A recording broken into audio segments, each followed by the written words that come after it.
Hello, good afternoon. May umorder po ng ating mga sourdough. Ito. Ito niyo po. Yan. Tapos meron din tayong flavor, dalawang flavor. Ito ang walnut with black sesame. Yan. Okay, for 300 pesos. Medyo mahal po kasi ang walnut. Kaya kailangan natin mag-adjust. Dalawa yan. At saka, eto. So, ang lasa ng sourdough, malayo-malayo sa ordinary commercial bread natin dyan na ginagamit ng yeast. Ang lasa po niya ay nakatim kayo ng piniritong saging. Manamis-namis. Pero, wala po siyang kasukan. Ganun po ang lasa ng sourdough. Manamis-namis. May konting asim na konti. Para siyang fruity ang lasa. Yan, sa plain. Kaya mas healthy pa siya, mas masarap kaysa sa mga ordinary na tinapay.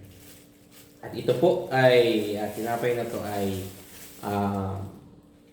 matagal na tinapay ng unang panahon pag ganyan na po kinakain. So, ito po ay mas healthy at with probiotics. Yan.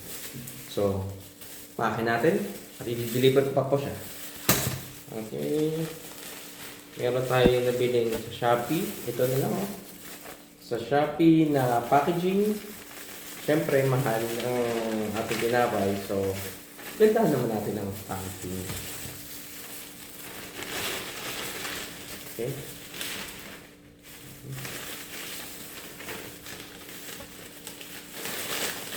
Kasi nga po, bakit wild? Kasi galing siya sa uncultured ang ating ginagamit na yeast.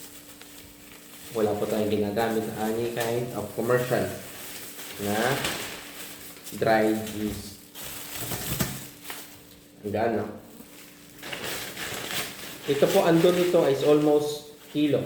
Nasa 935 grams ang dough.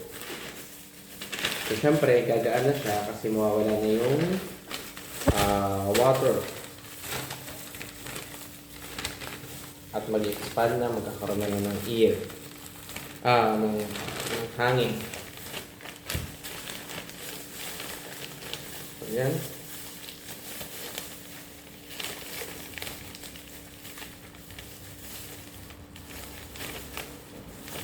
Hindi pa po nakakatikim ng ating sourdough. Try nyo.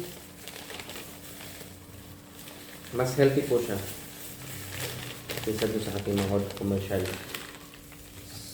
Kasi po yung mga tinapay natin, mostly talaga mga walang lasa. So, ang gagawin nila, lalagyan na lang yung mga asukan, pinalang pampalasa. Pero dito, natural na ang lasa po niya kasi doon sa ang malalasahan nyo yung fermentation nung flour. Kaya manamis-namis na siya. Na para siyang fruits ang lasa. Ito yung ating plain with halong wheat flour. So, gano'n. May umorder. Ang umorder ay may asawa ko rin. Mostly kasi ang na-order sa akin mga foreigner.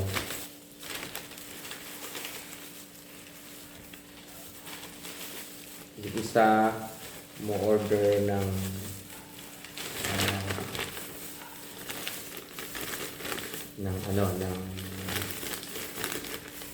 dito yung restaurant.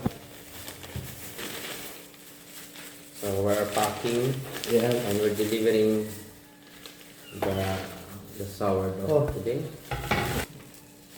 Yan. So see, it's nice packaging. So ito po is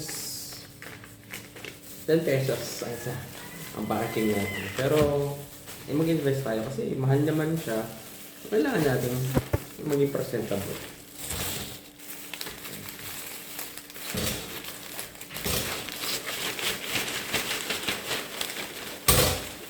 So So, yun po. Ang ating mga plain ay nasa 250 pesos.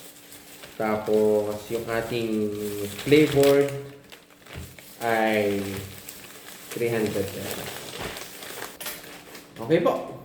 We're ready for delivery. Salamat po sa mga order.